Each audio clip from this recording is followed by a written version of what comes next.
broadcasting live from Memphis, the hardwood and cotton capital of the world. Brenden Martin, our excellent, brilliant double knot spy producer, is down in Ocala, Florida, the limestone capital, Marion County, Florida, horse capital of the world. And he'll show you the graphic to prove it. I mean, it is somewhere. That the World Equestrian Center, they didn't invest over $2 billion into that thing because they don't have good horses. There it is. All right. Hey, we have got a great show. Chris Lee. This guy, if you're not following him, follow him. The Southeastern 14. Yeah. He's part of SEC Sidelines Sports Network and SECU. We're going to cover the SEC top to bottom because there's a lot to talk about. Yancy Porter, Rebel Yell Hotline, checks in the next segment. And then Rodney Orr, Tighter Insider. A lot to talk about. Get pen and paper handy. Before you do it, smash the subscribe button for YouTube down in the bottom right-hand corner. And Brenden, I was talking to Dr. Waller May. And like us on Facebook and follow if you're watching that way. We're simulcasting there too as well. And don't forget to turn on your notifications for your apps and your phones and all that stuff. And we don't want to talk too much about it because we got guests, so we'll be right back. Yeah, so let's go. Open the show.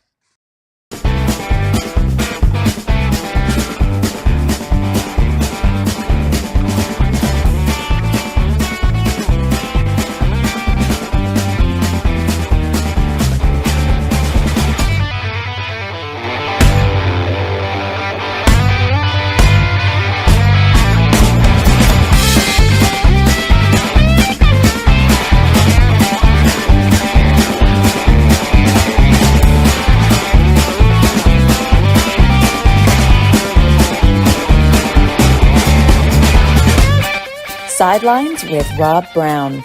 Talk sporty to me.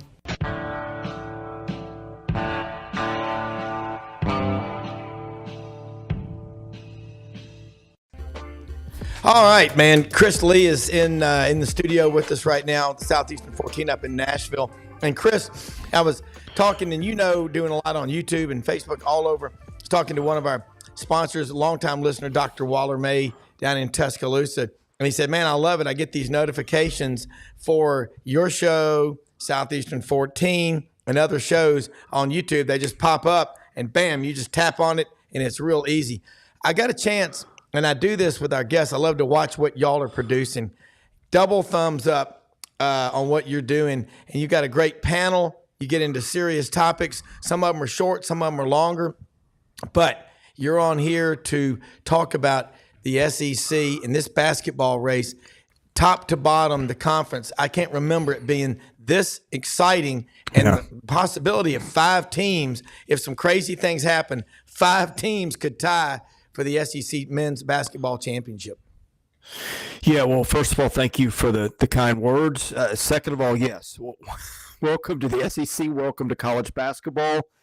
There are no givens this year. The closest thing to a given we have in this league is Tennessee, which whether it wins the conference outright or not, looks like the best team to me. I think that last week it probably resolved that question with a double exclamation point with what it did to Auburn and Knoxville and then did to Alabama and Tuscaloosa, where nobody other than Clemson had won. But, yeah, you've got some other good teams outside of those. You talked about the 5 teams that could tie for the title. You've got Mississippi State's quality team, and you've even got some NIT type teams like LSU that can beat teams on a given night, as Kentucky found out. It's a good league. I cannot wait for the tournament in our backyard next week. Yeah, and I was telling our panels the last couple of shows that every time Kentucky wins, you can just hear the cha-ching, ching, ching of the hotel rooms in Nashville going up. What's the availability, what you're hearing, of hotel rooms? Nashville's built for big events, but is anything bigger that they host than the SEC basketball tournament? There's no availability up there for hotels right now. Are you kidding me? There's no availability in general because you just can't go there because it's a fun place to hang out. I mean, I know they do a pretty good job accommodating, but I got to think everything is pretty bad.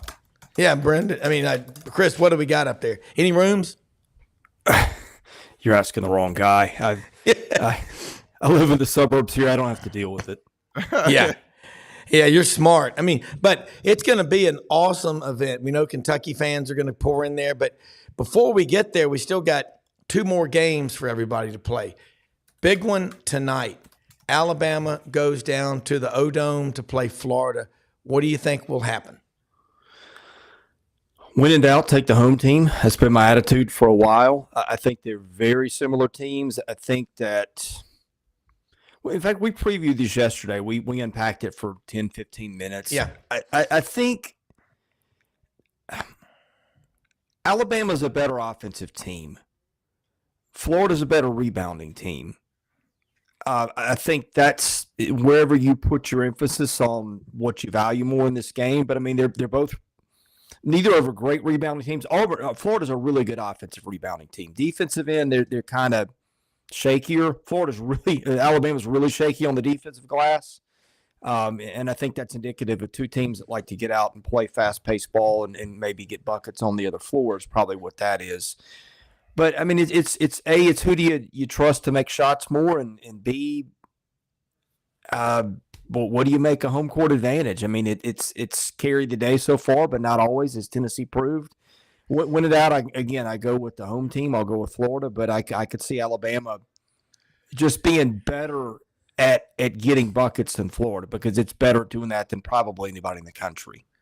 Yeah, Dave Tompkins was on the show with us Friday talking basketball, and he knows Alabama pretty well, and he said, they're a really good system team. That's the way Nate Oates coaches. But if you get into a game against a coach and a team that can slow it down and change everything, that's where Alabama struggles.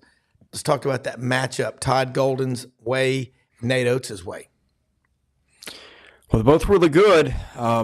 Nate Oates is on the radar for bigger things maybe this offseason, depending on what you consider bigger things. That name's going to be out there. I don't know if he's leaving Alabama. Todd Golden, certainly an up-and-comer who came from San Francisco, and I think this is probably a water has found its own level situation. I mean, I'm not saying Todd Golden couldn't get a different job one day, but Florida's a pretty good one. I mean, you won a couple national titles there not long ago. That's a lot of talking to work around your question. Again, I don't really know. A lot of it's just who makes shots on a given night, and they both got play. I'll tell you what I am watching, the guard play. I think that Zion Pullen and Mark Sears are probably the best 2-point guards in the league, and anytime you get a matchup like that, I think it's fascinating. And they've got – both of them have got plenty of other guys who can score too. I mean, both these teams are – 7-8 deep with guys that could give you 15 on any night, and that's just a lot of fun to watch. Yeah. Tennessee's got to play at South Carolina. We know what happened, 63-59 South Carolina, won in Knoxville. In that game, Dalton Connect, 31 points. The rest of Tennessee, 28. Last Saturday, we all watched Tennessee go to Coleman Coliseum in Tuscaloosa. Dalton Connect had about half his normal average. Yeah. And Tennessee won, 81-74. That was a big, big win. What did they do to Alabama that most people can't do? Because, other than it looked to me like they slowed them down, which they did, because Alabama's been scoring 95 and 100-plus in a lot of games. I was listening to Ron Slay talk about this, and he said, I'm sitting there. This is the matchup in Knoxville. He said, I'm watching the teams come out. And Tennessee's got all these big or beefy guys. They're not as tall, but they all look like they're, 6'8" outside linebackers and tight ends. And then you've got Alabama, which has got some size with Grant Nelson, but they're just a lot skinnier. I just think that Tennessee is so physical. Yeah, they're just hard to contend with. And it's like what South Carolina did to Tennessee. Sometimes you run into a style that just – it's hard for you to manage for whatever reason. But flipping it back to Tennessee for a minute, this team won 2 games last week against top 20 teams in very different styles. You got winning in Thompson Bowling with everybody in the building knowing the ball was going to Dalton Connect and Auburn, which is the best field goal percentage defense team in the country, couldn't stop him. And then you go down to Alabama. He gets in foul trouble. and you win it with other guys. I just think that points to how complete a team Tennessee is, and I think that's why. And I know all the stuff is out there. Rick Barnes can't get a team to the Final Four. He did it once at Texas with Kevin Durant, but other than that, his teams have not gone as far in the postseason is where they ended the regular season ranked on a lot of occasions. And everybody knows that's out there. But I just look at the way they're constructed and the way they get business done in different ways. And I think this might be the year that it ends differently. Yeah, Dalton Connect, he's averaging about 26 points a game. He's the first time ever Tennessee's had a player be named SEC Player of the Week 4 times. Wow. And he's really an impressive player. I mean, he can go from the top, slam it. He can shoot the lights out of the ball. But they got to go to South Carolina. South Carolina was on fire. Got drilled at Auburn, then lost at home by a point to LSU. And I think people said the narrative was they've been exposed. But that's just not Lamont Paris. That's not what they are. They've hunkered down. They're doubling down. They got this home environment at Colonial Center. What do you think Tennessee's going to do in that game? That Tennessee needs to at least split these last 2 to win the SEC. Well, let's go to Carolina a minute. Carolina lost those 2 games in just soul-crushing fashion. The Auburn beat Carolina by 40.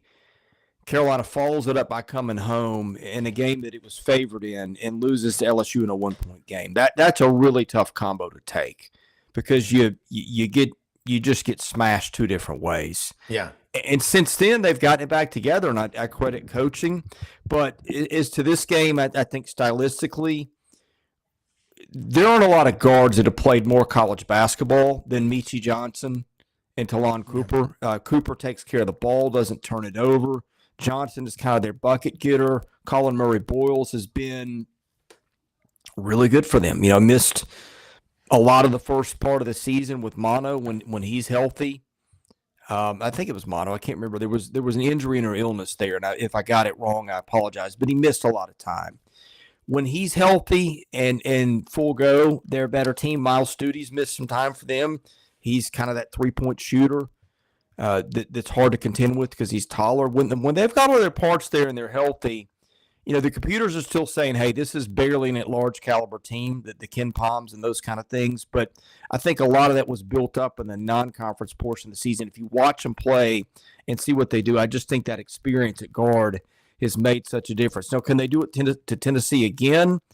I don't know. The computers say there's a pretty big difference in skill level in those teams, and we'll wait and see. But they've done it once, and so we'll see what both teams learn from that. Well, South Carolina and that large team, and that was maybe early on, but they're in the hunt to win the whole SEC, and yeah. I think in a 4 seed or 5 seed, probably something like that. But again, they still got 2 games to play, plus what they do in the tournament, so they've got a lot of upside potential. Yeah, and let me rephrase what I'm saying. South Carolina's 44 in Ken Palm today. Okay. So that's what, and I think Bart Torvik is very similar.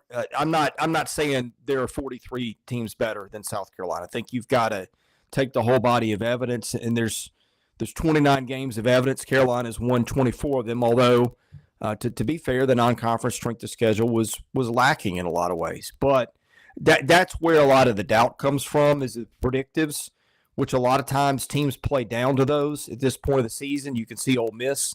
Computers were saying, hey, while AP's got them ranked in the top 25, they're a top 60-ish type team, top 70-ish type team, and that caught up. But sometimes it doesn't, and it appears it's not caught up with Carolina.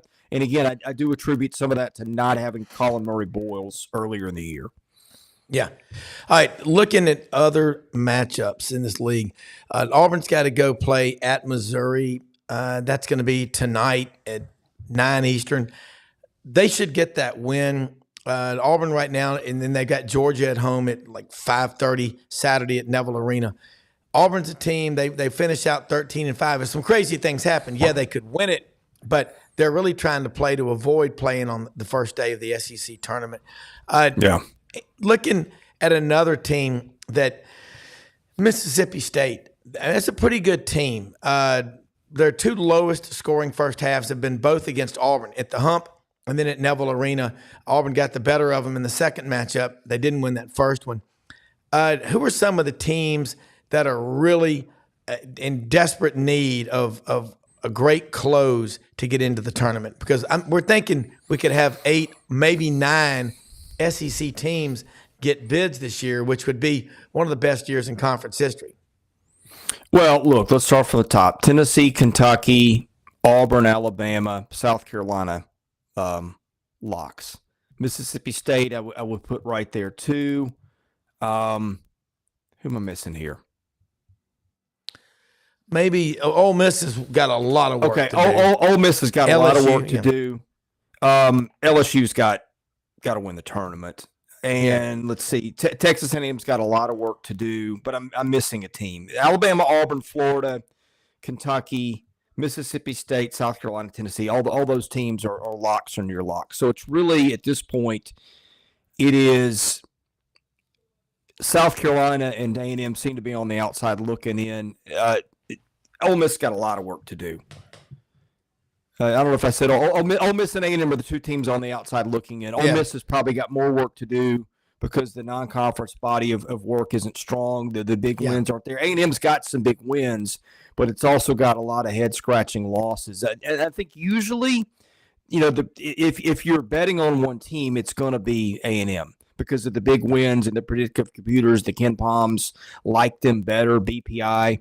So, I mean, I think A&M's at least got something to work with. Ole Miss has got a lot to do, and it's probably going to have to be beating, not only not stumbling throughout the last 2 games of the regular season, but also probably winning a couple of games against an Alabama, Tennessee, somebody like that in Nashville to make a dent. Yeah. So Florida, this game tonight at the O-Dome is huge for the Gators. In terms of where they go in the tournament, because they went through a stretch where they won 7 of 8, lost at South Carolina Saturday. At Alabama, this matchup tonight, actually that game is going to be one of the better games on the schedule anywhere in the country because Alabama's worst losses have come obviously at Tennessee, at Auburn, and at Kentucky. I mean, again, when they're on, they're hard to beat. But when they're off, it's a mess. But they play one really good style. And so top to bottom conference to me, I think it's made us better. Outside the SEC, Big East or Big 12 as number 1? Big 12. Yeah. I mean, you got Baylor, Iowa State, Kansas. I think that to me, the Big East, I mean, you've got Creighton's there. Obviously, UConn is arguably the best team in the country, but I just think that and the Big East has got a lot of bubblish teams, Providence, Seton Hall, those kind of teams. But I think you look at the top, Houston also in there, of course. I just think that the Big 12's got more big boys that are top 4 seed in the NCAA tournament type teams than does the Big East. The more Kansas loses, the higher they go in the rankings. It's just, I mean, it's almost, they just dismiss these road beatdowns. And there's just certain schools that favor nation status, like trade deals. Yeah. It is exactly what it is. I don't pay any attention to the rankings, to be honest. Yeah. They're meaningless. I look more at how does this set you up for the NCAA tournament. Yeah. And Kansas is not – I was listening to Field of 68 this morning. That Kansas is a 4 seed this morning. Okay. It's been a minute. And Kansas can't win on the road. Kansas doesn't have a lot of depth. I mean, it's got 4 to 5 guys who can really play and then a big drop-off after that. This is not your usual – and then I guess they're not going to win the Big 12 for the first time in forever too. Yeah. So there's that. I mean, I think this is just a – the transfer portal is equalized. In Kansas, I'm looking at 17 in Ken Palm today. It just nothing screams that this Kansas team is on par with the ones of the past. No. Yeah. No, and they went through a period of winning the Big 12 14 years in a row. I think they've won it 14 of the last 15 or 16. It's very similar to it's a dominant run. Now, you look at the SEC with Kentucky. When was the last time Kentucky won the SEC regular season title in basketball? gosh, was it? No, it's been since 2016. I can Yeah, look I was this up going to say as we're doing 2017 it. or 16.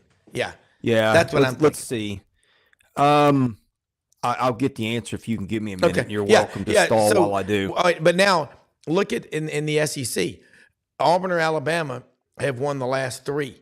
And there's a chance Alabama, a remote chance that Auburn and Alabama could tie for the conference championship. And I ask this question a lot, but Kentucky is the absolute, in my opinion, most talented team in the SEC, probably the whole country. They're the wild card. Damn it, they've got it, that 6 inches between your ears. It's the most important thing out there. They are in everybody's head. And when they get to Nashville, there's almost this presumption that Big Blue Nation takes over, it's Catville, and they're going to win the tournament. It's not that way, though. They hadn't won the national championship since 2012 and the SEC in 7 or 8 years. Why this year? Why is Kentucky going to come from what they've done this year and win it all? I mean, can you make a case for it? I'm not saying you said they would.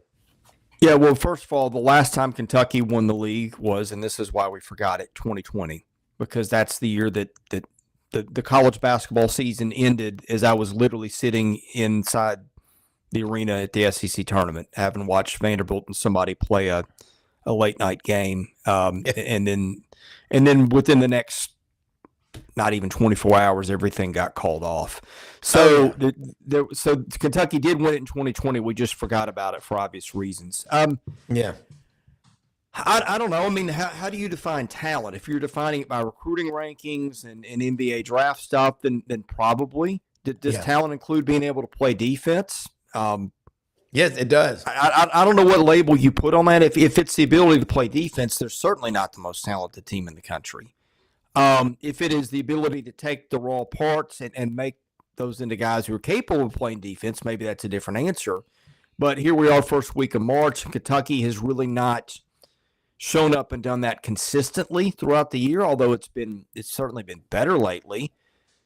So I don't know. I mean, look, if Kentucky got it together, got to the Final Four, would I be surprised? No. I mean, Shepard, Dillingham, Onyenso, Big Z, Reeves, all the parts they've got, and they've got 9 or 10 that could play for anybody and start for anybody. But I'm also looking, last time out, give up 102 points to Arkansas. Before that, give up 89 to Mississippi State, which is not a great offensive team. Give up 95 to Alabama the game before. Now, that was a little different because Kentucky was winning that one by 30-something points late and maybe had some letdowns. But, they did show flashes. What was it? It was the stretch where they held Ole Miss to 63 and Auburn to 59, both pretty good offensive clubs. Yeah. And that happened within 1 week, but that's really been – and then that holding LSU to 75 in a loss, which isn't great, but it's not the last 3 games either. I guess point I'm getting at, you've seen it in flashes, but I think you need to see it for weeks at a time, and this team just hasn't shown us that. Yeah. Like the comment by T, the problem. Kansas, like Kentucky, underachieving in the one-and-done era. That's right on. I mean, we talk about that a lot, but like that comment, we got a lot of smart viewers. I will say this. Yancy Porter is going to be on with us here in a second. Rebel Yell Hotline, Mondays at 6 o'clock on WHBQ Sports 56 and Super Talk, Mississippi. Chris, what I see in the SEC, you're right. I'm not going to pick Kentucky to go up there and win the SEC tournament. I'm not, for exactly what you just said. Does talent include playing defense? Yes, it does. I mean, and I think everybody is saying Kentucky's the most talented team. Most people are, because they look at those recruiting rankings. And so, Yancy, jump on in here with us when you can. But that alone is not going to win the thing for you. And Yancy, you're on with Chris Lee of the Southeastern 14. We're talking this SEC basketball, and Chris has a few more minutes with us. I know you have to go record at 1:30 usually. So, Yancy, jump in here with your thoughts on what your team, Ole Miss, needs to do I mean, and there's a lot of work they got to do because the non-conference schedule wasn't as strong. And is Chris Beard already out there scheduling every good team he can for next year? Yeah, I mean, they got to win 4 in a row. They got to win the last 2 in the SEC regular season, and then they got to win 2 in the tournament. Unless the first team they play in the tournament's a highly net rank team, but that's probably going to be doubtful. I think the top 10 teams get a bye, and so they would most likely they would get a bye for the first round. So the second round, they could play someone with the 30s, maybe upper 20 ranking, possibly maybe someone like a Mississippi State by chance. But yeah, I mean, it's going to take 4 in a row. They just don't have the inside game. I've been talking about this, it seems like, for years. But when you don't have an inside game, it's just like in football where you can throw the ball all over the field and the opposing teams run for 400 yards against you every game. Yeah. Kind of like that old Big 12 two-hand touch lead that I always talked about. That's what it feels like this basketball team is. Yeah. Yeah. Chris, I know before you go, comment on that and then let people know how they can follow you because I love watching what you're doing on Southeastern 14. It's great quality. Yeah, Ole Miss is kind of a weird team because it's got Jamarian Sharp and Musa Cisse. They're both 7-footers. Chris Beard is a defensive-minded coach, and yet defensively, I'm looking here this morning. They are on defense in KenPom. They are 141 nationally, which doesn't make a lot of sense to me. They are an awful defensive rebounding team. They are a really good shot blocking team. In fact, they're one of the worst 10 defensive rebounding teams and one of the top 5 shot blocking teams in the country. I that's the one thing that's puzzled me all year is how to make sense of that. One thing Yancy said, I think he hit on something here. I'd go a step further. I think their bigs are not offensively minded. Maybe that hurts them on that end to where that's more pressure on Flanagan and Morrell and a really good backcourt. To get stuff done, you can focus a little more attention on their guards and try to slow them down. They're a weird team. I just think Beard is a guy that has always got his teams to be really good on the defensive end. For some reason, it's not come together with the parts, and I'm not exactly sure why. Yancy would know better than I would, but they're kind of an interesting team when I look at who coaches them and those anchors underneath, because you would think there's some things in the way they play on the defensive end of the floor that would translate better than they have. Yeah, that's exactly right. I mean, Beard is a defensive coach. They've got 2 7-footers, 1 7'5" on top of that. One of them, Cisse, was the Big 12 Defensive Player of the Year. So that just lets me know how much better of a conference the SEC is than the Big 12. Yet we see the Big 12 ranked ahead of the SEC almost every single year. And the SEC is just so much more physical than the Big 12. They just get pushed around. That's why the bigs at Ole Miss, they're skinny, they're tall, but they're not wide. And they just get pushed around. I mean, it's just as simple as that. I'm telling you, if I'm trying to relate it in football terms, they are a Big 12-like team in football. They can throw the ball. A la the guards can shoot it from all over the field, and when they're hot, they're good. If you get 2 or 3 of those guards going now, Ole Miss is tough to beat. But shooting doesn't travel. It's inconsistent, just like in baseball hitting. But when you can play defense and pitch in baseball, that travels. And playing defense and rebounding travels in basketball. And Ole Miss, this team just can't do it. I think it was a misevaluations. But look, I think honestly, Chris only had a few weeks to get that team together. Yeah. And he had to take what he could get. I even look for, if Ole Miss doesn't do it, I think there's some talk that they're not going to even accept the NIT bid. I think Beard wants to get straight in that portal. He wants to get things right for next season. Yeah, it'll be. Look, that's interesting. Not even accepting a bid, because that shows the chaos that we have. And I was thinking about this yesterday. A football coach in December, it used to be, okay, let's get ready for that bowl game. Now portal starts December 5th, NIL. Then you got early signing date, December 20th. It's a totally different world. Chris, look, we're going to bring in Rodney Orr, Tighter Insider, with us, and love having you on here.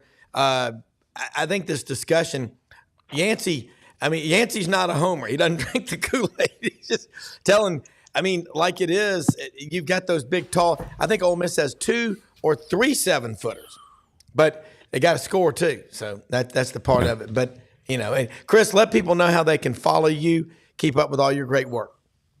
Yeah, go to Southeastern 14 on YouTube. That's where most of our stuff is. We'll be rolling some other stuff out probably this spring, but we're not quite there yet. We're tied up with following basketball. I'm trying to keep an eye on baseball, and then whatever happens in the ever-churning world of coaching changes in the portal and football.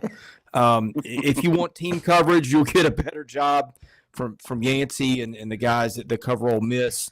If you want a really good 30,000-foot view of what's going on with everybody, that's where we try to specialize, and I think that's certainly it's been resonating with some people. So I appreciate you having me on.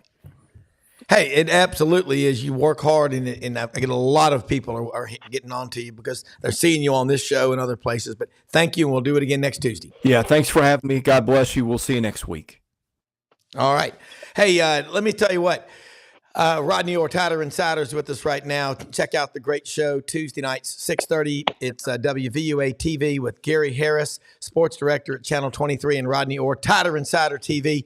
Then also on the Vitamin Shop, Yancy. Yeah. Audrey and I did the show at the new Vitamin Shop location in the Regalia Shopping Center in Oxford out on Jackson Avenue. And you had said you had the crud last week. And when you felt better, I didn't hear back from you. So I said, well, we're not going to call Rodney Yancy because he has the crud. And scientifically, the crud just means he feels crappy. But we had the best time down in Oxford. Got down there Thursday night, went to the Vitamin Shop, checked in with Matt Price and Justin Ross, 3,800 square foot location out there, right next to Dick's Sporting Goods. The Vitamin Shop. Met Justin and Ada and the staff there. Great people. And we stayed at the True Hilton, Yancy, out off of Highway 7 right by University Boulevard. Had an awesome – went to this some coffee shop right there by the Hilton. It was really good. Felt like I was in, Bohemia. It was really kind of a hip place.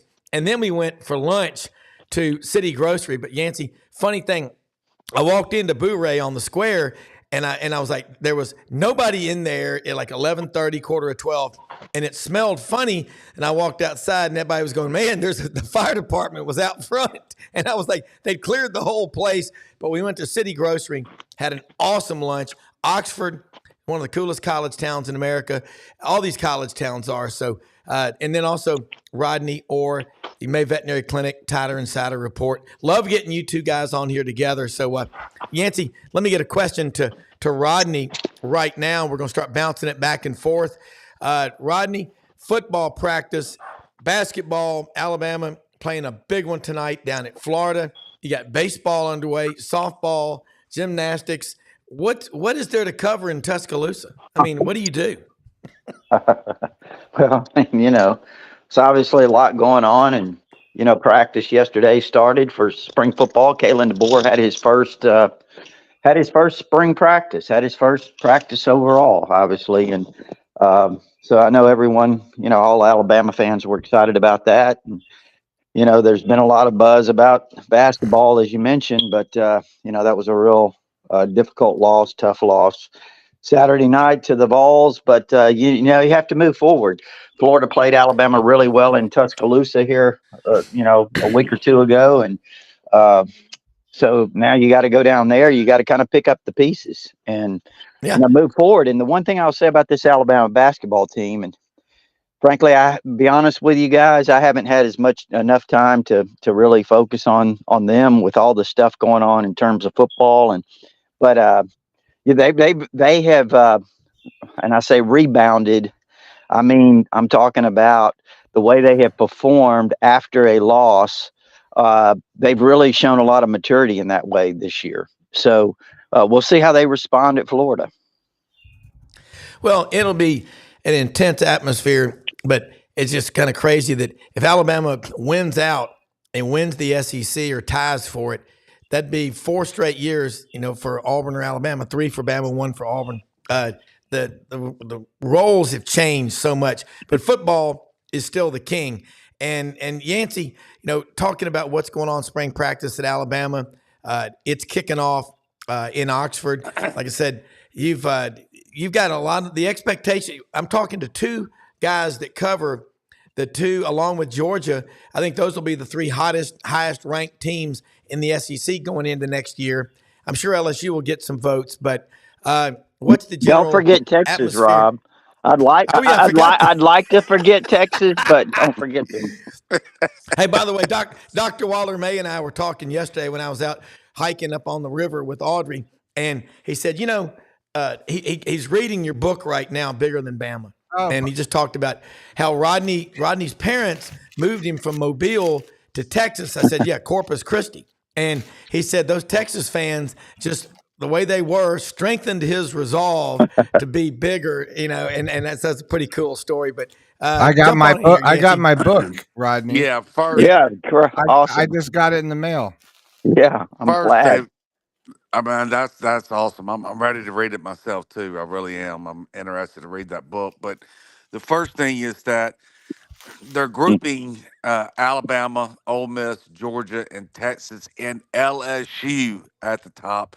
Where the LSU love affairs coming from is one of the biggest head scratchers I've ever seen. We all know that LSU competed because of one reason, and that was that dynamic quarterback, and he's gone. They had the worst defense in the SEC.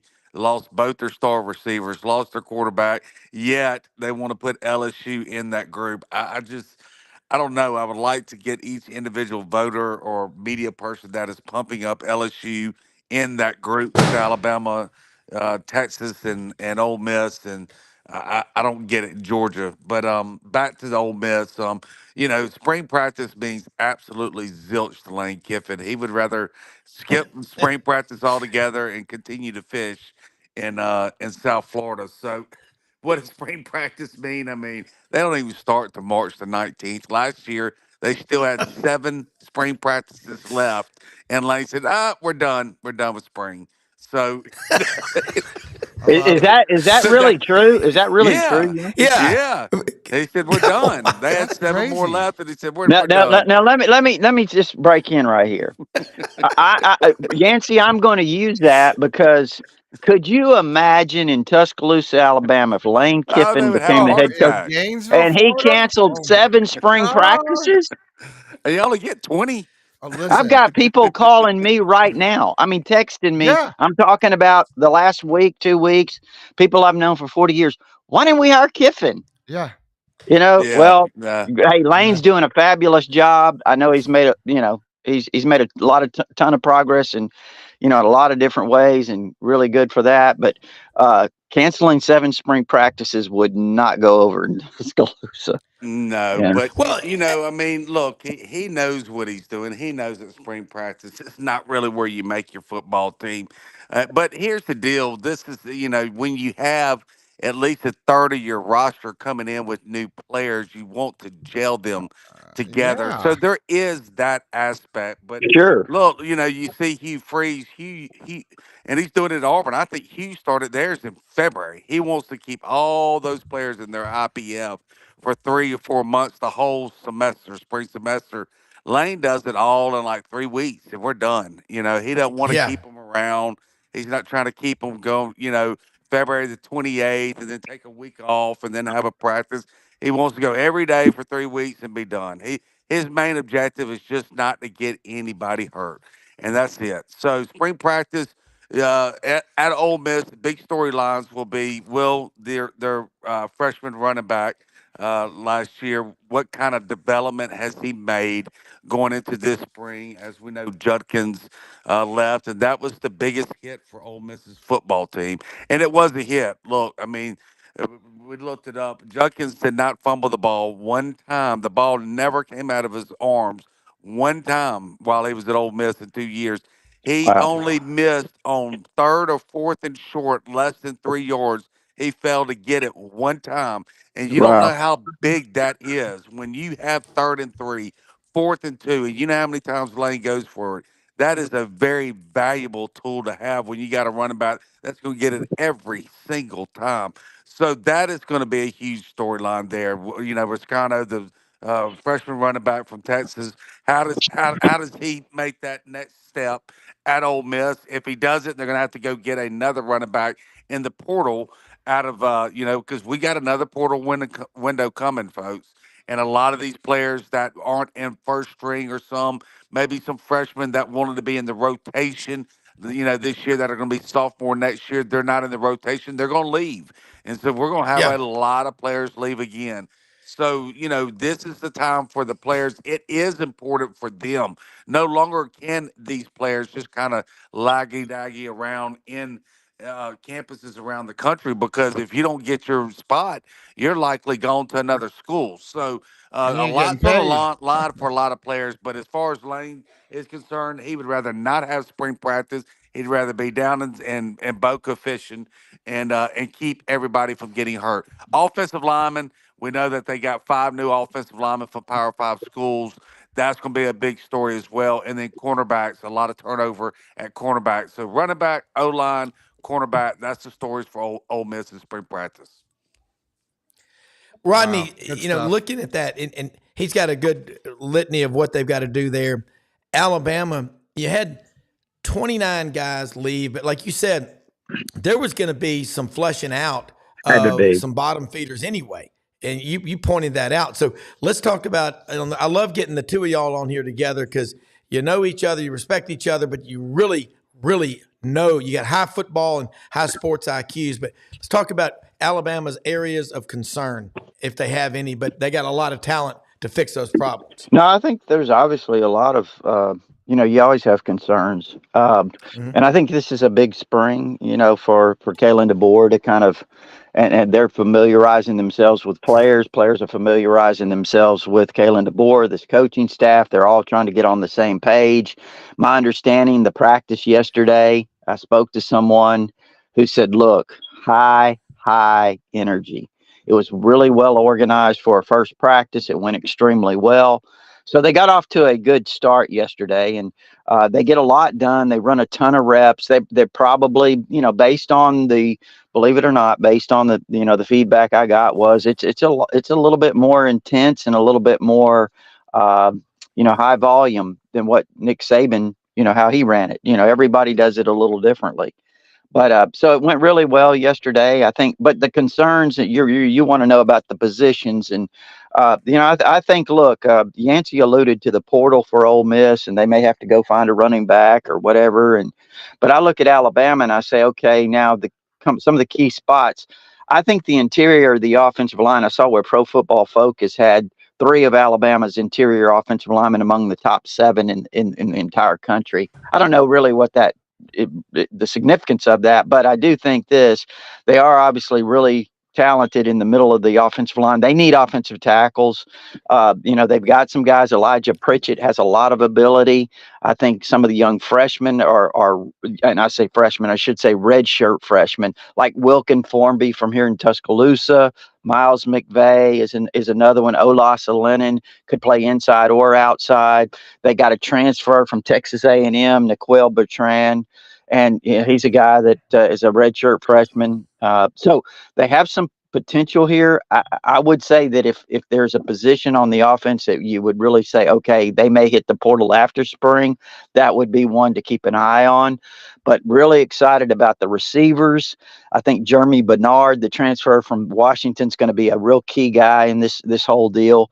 And believe it or not, now look, Jalen Milroe had a fantastic year last year. There's still some Milroe's in this new system, what they're going to do, things that they're going to be required to do. I think there's still some challenges there for, a challenging competition for this quarterback job. I think Ty Simpson has worked extremely hard. I think Dylan Lonergan's very, very talented. Both those guys, Simpson and Lonergan, extremely talented. Austin Mack, the transfer. Now he's going to be a redshirt freshman. So we'll see. But down the road, Austin Mack is a name to really remember. And then defensively, They should be really good up front. I don't think there should be any reasons or excuses why they're not good up front, and I think they will be. Yeah. And the linebackers, the front seven, it's corners. I mean, they lost Kool-Aid McKinstry.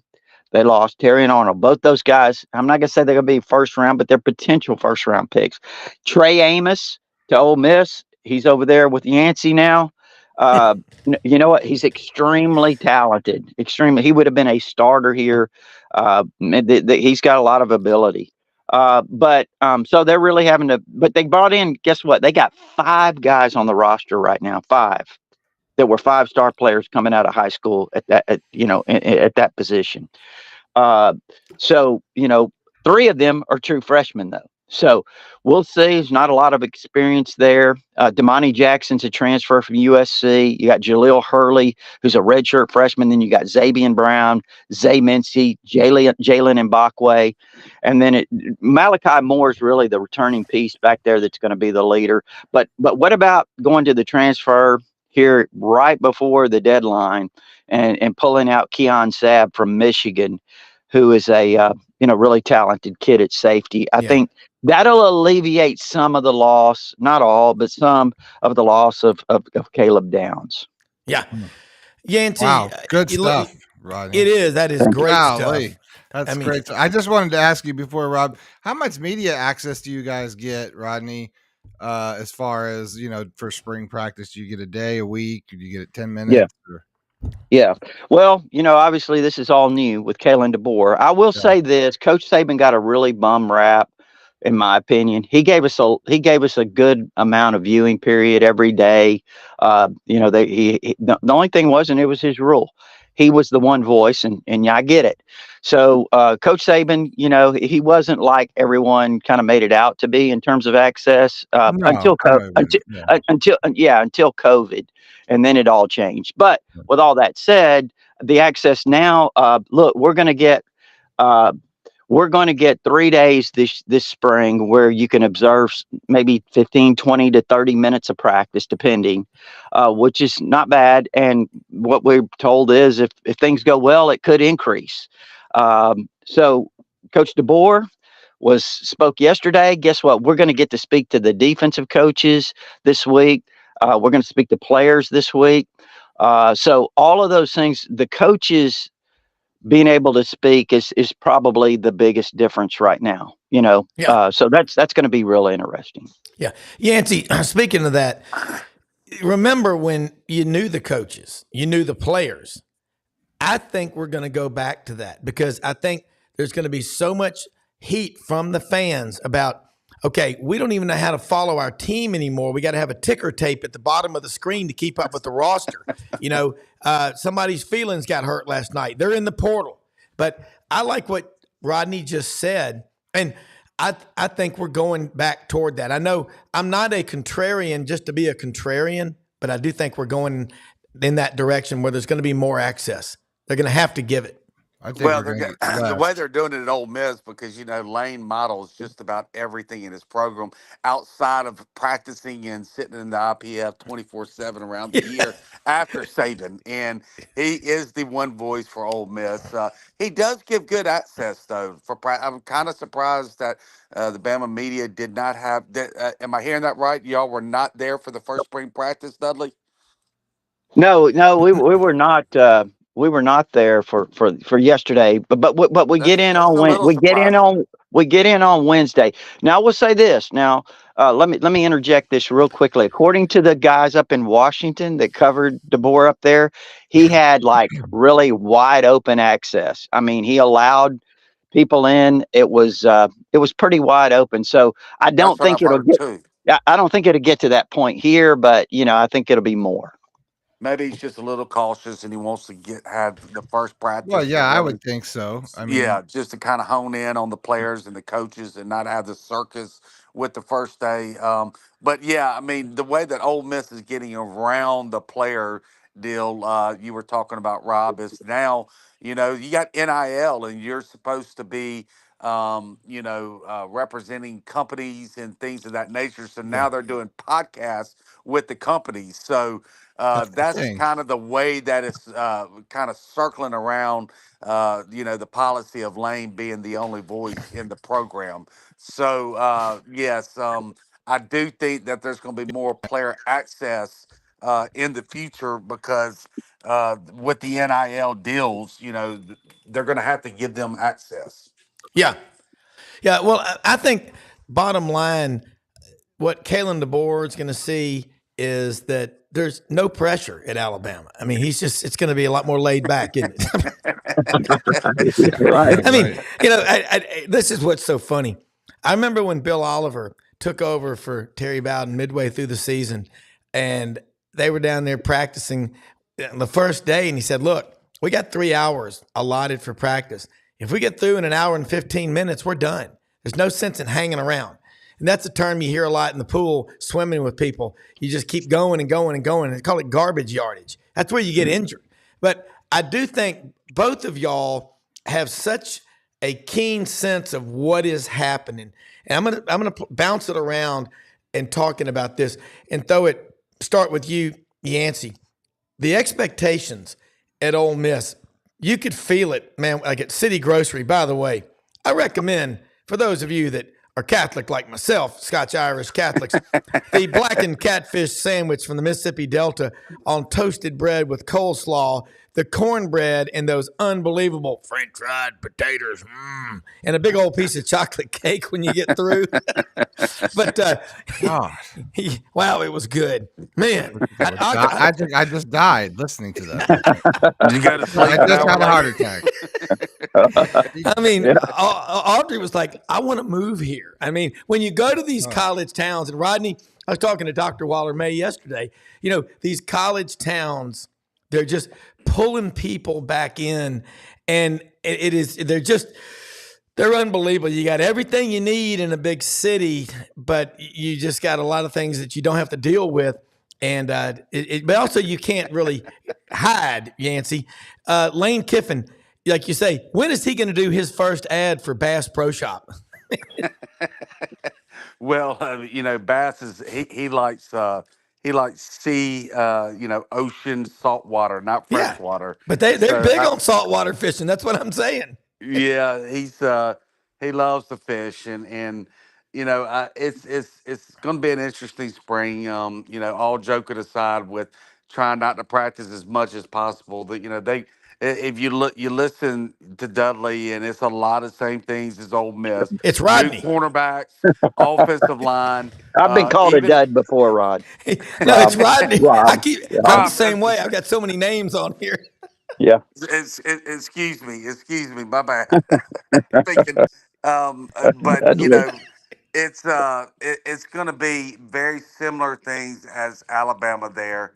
With the O line, with the cornerbacks, even running back. I mean, I think at Alabama they've always had one or two just absolutely monsters, usually two coming in, and I'm sure they got 5 stars after 5 stars that hadn't gotten their chance yet. But I would think that some eyes are going to be on the running backs there at Alabama as well. So a lot of the same things. Ole Miss is going to be very strong in that front seven, like Alabama. Quarterback not as big as an issue. I mean, it start all the way. We know at Alabama, just got through saying there's still some question marks. Can he handle the system, do everything that the new coach wants to do there? I don't know. We do know he has some passing efficiencies, especially in reading defenses, processing quickly. So that'll be something at Alabama that differs there than Ole Miss. But there's a lot of similar traits there at Alabama and Ole Miss going into this season. Yeah. Rodney, talking about that, 3 of the top 7 offensive linemen, interior offensive linemen, Pro Football Focus are at Alabama. Again, that narrative, you had 29 guys leave, but you also brought in the number 2 ranked recruiting class, and only 2 of those guys left. Looking at Kalen DeBoer, you're going to get to go out there to practice. What are you going to be looking for? Are you going to immediately start comparing? And I'm not trying to put words in your mouth, but say, oh, this is how Nick Saban did it. This is how he did it. Are you going to respect it and say, hey, this is just It's different. I mean, because you Yeah. know football. I mean, and you know one thing about you, Rodney, is you will tell the truth. Does this dress make me look fat? You betcha. You'll tell the truth. Yeah, I've learned a lot of hard lessons from that, Yes. Rob. But no, really, I would say that look, everybody's different, and I think that's the one thing that Alabama fans struggle with through the years.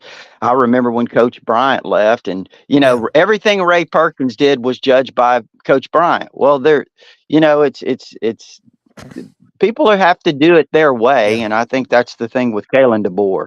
So no, I'm not really going to be judging it by that. I think you look at things like people talked about yesterday, the ones I spoke with that happened to have the opportunity to be there, and I'm not talking about media people, but just the fact that they were really well organized for the first practice. They were upbeat. I want to look at the players. I like to say, and my people on Tighter Insider get a real kick out of this, on the hoof. Yeah.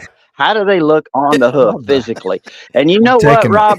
I'll tell you, I love it. man, listen, when I walked into that gate for that start of the 2011 season, my jaw dropped. And I walked out, and the first thing I did was I put on Tighter Insider. I think I just walked out of an NFL training camp. And you know how the fans responded, Oh, yeah. oh, come on. How many of those guys, you remember that Alabama LSU game that year? 44 of those players Yeah. ended up in the NFL. But I'm seriously. So you look at them physically, and I like to look at the line of scrimmage. What do they look like physically? How do they move around? I think you can tell a lot, even in 10 or 15 minutes, just physically. You can tell a lot. You can see the athleticism, where it is. Hey, but I'll also say this now. You remember Alabama won the national championship in 2009. They returned a lot of those guys. I remember when I walked in that gate for the start of fall practice in 2010, and I said, you know what? They've lost an edge. Some guys had gained weight. They lost a little bit of an edge that year, and you saw how it kind of ended up. That was a really talented team that kind of underachieved, actually. But anyway, with all that said, so I'm just getting to the point of your question is, what do you look for? And those are some things that, you can pick up Yeah. on. I want to say this. Brenden just texted me on our little internal chat. He's going to play a soundbite from Coach Steve Spurrier. And I'm excited to hear this because I've been looking at these basketball sidelines, and they have like 3 rows of upper deck seating just for the support personnel. There's more of them than there are players on the basketball team. And in football, Florida in the team photo has more support personnel than they do players. So let's hear what Steve Spurrier has to say. You got to preface this is that Spurrier's been out and making comments about Napier initially, saying that he doesn't really know what's going on up there because he'd have about 10 or 11 less coaches than he has. And he doesn't understand because that's not how he did it.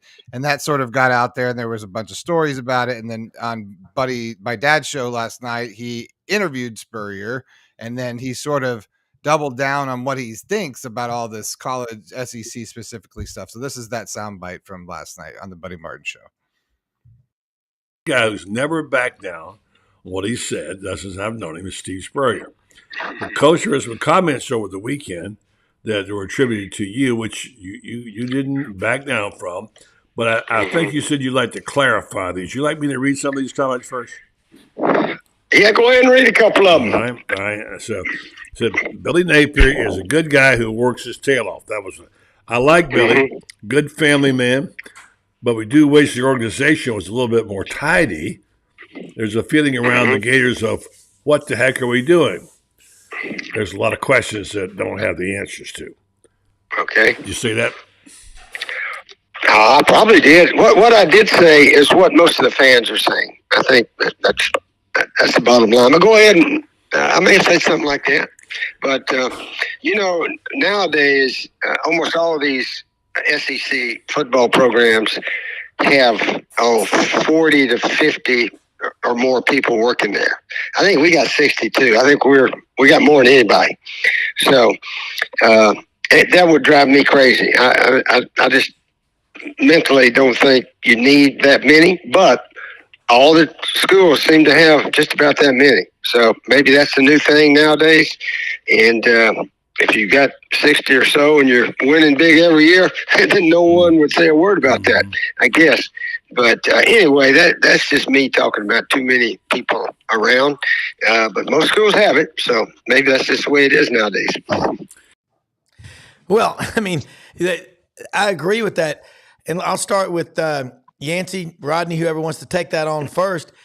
There are analysts. There's people that are dealing with the portal, with NIL.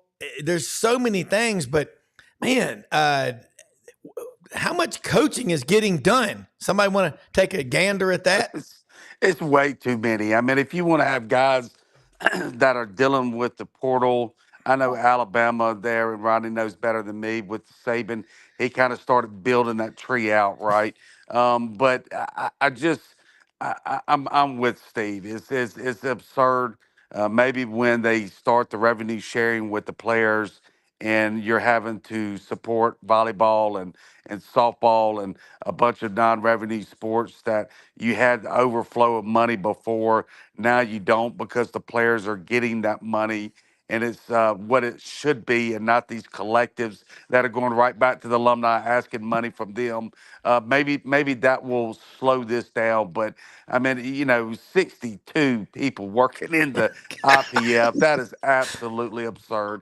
And that's what he means by tidy it up. Yeah. You can't have an assistant to the assistant, and analysis to the assistant of the assistant, and another analysis, analyst, an assistant to the assistant of the assistant. It's just we're spending money just to spend it. Yeah, Rodney, doesn't it remind you of the federal government? Well, the Yes. Department of Redundancy. Let's do it again and again. Yeah, I'm sure it does. Sounds like it. But I'll say this, Rob. Look, you're talking about Steve Spurrier here, Yeah. right? I mean, he didn't need it. As your old buddy Jimmy Hodge used to refer to him, he didn't call him Spurrier. He just called him the genius. Okay, so Spurrier didn't need anybody. All Spurrier needed was a defensive coordinator and maybe another coach or two, and he could have done it all by himself. And I'm not saying that. Look, I'm not being sarcastic. I mean, I'm not referring to his ego. That's not what I mean. I mean, literally, the guy was amazing. What he could do. I remember he used to tell Saban, "Why do you work so hard?" It just came. It just came easy to Spurrier. So no wonder he doesn't understand, because it just comes easy to him. And I'll say this about Lane Kiffin. Lane's a little bit like that. I mean, Lane can show up on, and I think he did a couple of times at Alabama, but he just show up on game day and decide to start calling the plays. I mean, he can do it right then and there. Practice? I mean, Practice? Who needs it's practice? pretty amazing. Yeah. Who needs practice? Well, and again, it's not critical. Some of these analysts, I'm sure, serve a good role, but when you have way too many people on the payroll, it reminds you of a family business. I got a friend who specializes in taking businesses that are doing, say, well, but they want to go from where they are to superpower status. And he said the number one problem is, he was talking about dealing with businesses in Alabama, so I'll make it this. He said on Fridays after lunch, they couldn't get to the bank or the beach fast enough, okay? Everybody going in there and taking out 20, 30,000 for the weekend, whatever like that. You got too many people feeding from the trough. And when you got way too many people, I'm sure it can be confusing, but look, what Nick Saban did, it obviously worked. What Steve Spurrier did, it worked. But it is funny to hear him make comments about what's going on. And somebody put on here, Steve Spurrier, a.k.a. Mr. Critical, just picked, check, 2024 Gators to win 9 games. That's Buddy Martin. He just he jumped on, and he said he just talked to Spurrier, got off the phone with him. He said he just picked 9 games. Okay. So I think that's a makeup pick, to be honest with you, because 9 games is not in the stars for Florida. Yeah, for that. Yeah, with that schedule and quarterback, no way. Yeah, I don't see. I see. Maybe they could be below 6, 4 or 5. Yeah. I see 2. 70. I see Dutch It people should be too, coach of the year. It's not good. Let's bounce it around real quick before we go. About out of time. Rodney and Yancy and Brenden. And I'll start with you, Rodney. The SEC the Big Ten getting together. Who's the smartest man in that room? We all know who it is. And what's Greg Sankey saying came out of those meetings? You know what, Rob? I honestly, I haven't really kept up Spring with football. this. I know, Yeah. I know your mean, pain, brother. I mean, but I will say this. I mean, it's I think it's what we saw. I don't know if you guys saw. One of the networks put out a potential the way college football could eventually be kind of divvied up, Yeah. and the and it was it's pretty amazing. The one thing I did notice in that though, Rob and Brenden and Yancy, I was looking at that. I think it was like 48 teams they had. I think there'll be more than Yes, that. I do too. But yeah, but here's another thing. I did notice in their 48, one thing that kind of stood out to me. Mississippi State was not listed. Yeah. Yeah, I'm sure Yancey's giggling a little bit, but uh, but no, I think there will be more than that, and I think that's where we're headed. It's the SEC and the Big Ten. They're going to kind of align themselves together, and then we're going to see a future here in the next few years. It's already developed. Yeah, It's already in developing. football, but I don't foresee that happening in any of the other sports. Right, Keith right, Carter, the right. AD for Ole Miss, alluded to that yesterday. This is going to be a football only thing. You can't have an NCAA tournament with 48 teams, right? Yeah. And there's so many other good in baseball. Think about all the good teams, that come from Conference USA and different conferences like that. It'll never work for any other sport, but football it definitely will. Well, I had an interesting conversation with a very smart guy that knows college athletics really well off the air this week. And he said, Rob, don't be surprised if in a couple of years, half the sports that we currently have in college athletics are gone. I mean, I've got friends that That's the told big me word. back in the 70s when they were in school at Ole Miss, and they said, Rob, man, we had guys, we would have we quote a swim team. We'd have 300-pound offensive linemen out there, doing cannonballs at the diving competition just to say we had a team. I mean, it was Rodney Dangerfield doing that, triple Lindy, whatever. But look, Rodney, Brenden, Yancy, and Chris Lee earlier, awesome show. Thank you all so much. And I really appreciate both of y'all's contributions to what you do for covering your team. And thanks Rodney, for my book. Yeah. And thank you for mine should be in Showing my it right now. post office Showing the box book. today. Yeah. Look at it. Yeah. And Rodney, like I I'm said, gonna grab one of those too. yeah, Yeah. I am. I, text me. I will. Yeah, Yancey. I've got y'all on the group text, Rodney and Yancy from last night. So yeah, you've got it right there. But and I got to tell you, it is so much fun because Rodney, you cover Alabama, Yancy cover Ole Miss. Obviously, Brenden covers Florida in the SEC, and I cover the SEC. I'm an Auburn guy. I love getting everybody together because that's the difference in this conference. We want to beat each other, but it is family. I mean, that's what makes the SEC special. But the rivalries are as intense as ever. Oh, yeah. But there's a lot of respect, and I love getting y'all on here together, and I appreciate I you. love doing Rodney, that. but I hate Alabama. Well, that's because, but if they weren't so damn good, you wouldn't feel. I don't that way, you know care. what I'm I don't saying? want to talk about it, Rob. I just hate them. Hey, I don't want to talk about the Seminoles, and I can't even put Mississippi State into my brain other than that they were the catalyst for the promise, which I was there for. So therefore, I'm fine with that. No, that was Ole That's the Miss only that was the reason catalyst for the it's a promise. tool in our rise to glory and fame and awesomeness, and I was there to witness it. So I give you guys a pass. But Alabama, I just hate you because you ruined everything.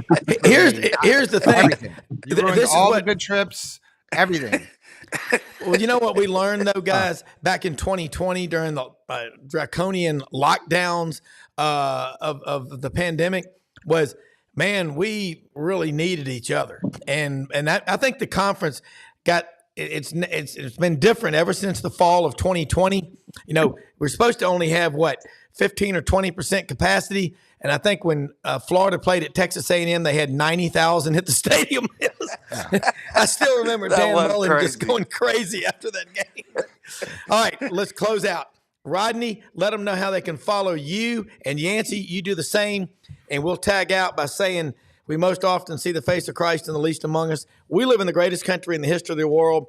Get out and do something great every day, and don't allow other people to decide how you think. Wake up every day, have your own thoughts. Free speech is what Sidelines, SEC Sports Network, and SECU are all about. Take it out of here, Rodney. Okay. Yeah, it's tighterandcider.com. It's only $48 a year. You can get instant access with your credit card if you prefer. There is an address there to send a check, and that gives you all our premium information. We had DeBoer's comments, obviously the full comments that he had last night, and we've had some recruiting updates. We did our spring previews that are all there position-wise, and then, of course, our All Sports Forum. That's our community of Alabama fans, and it's nonstop right there on tighterandcider.com. Again, it's only $48 a year, and then also the book is Brenden held up. It's Bigger Than Bama, and you can find it on rodneyorr.com. That's RODNEYORR.com, or you can find it on Amazon. And again, it's $19.95 plus shipping and handling. Or you can hit the QR code on your screen or in the chat room right now. There you go. Right to there you go. Website. Yeah. Rodney's an OG when he's still charging $48 for his website. I think they was charging that back in the 90s. I was insider keeping up with them. Hey, but, you know what, Rodney? You keep it up, baby, because we're the same way, man. I feel you. I got, I'm $100 a year, so let's bring it. I'm Black Label though, I got Buddy Martin and Fran's beard. Okay. I got Buddy Martin and Fran's beard. Okay. No, you can follow me simple at Yancy Porter, but every Monday night the Rebel Yells broadcasted through the state of Mississippi up to Jackson, Tennessee on Super Talk in Mississippi and WHBQ in Tennessee. And that's it. I love it. I love listening to all these shows. I'm an AM radio junkie. Love following what y'all do. And again, we'll do this again next week. Okay. Hey, gonna rain a lot in the deep South today. Remember, we cover it all in the South, like kudzu and cotton. Get out, support all of our sponsors on the web, like Hewlett and Dunn. Great sponsors, Chad House, ECS House Industries. Want to thank everybody that makes this show possible. Brenden, incredible job as our producer, and all of our viewers. We appreciate you so much and tell your family and your friends and support our guests and what they do, because that's why we're here, is to serve. We'll take it out. See you tomorrow.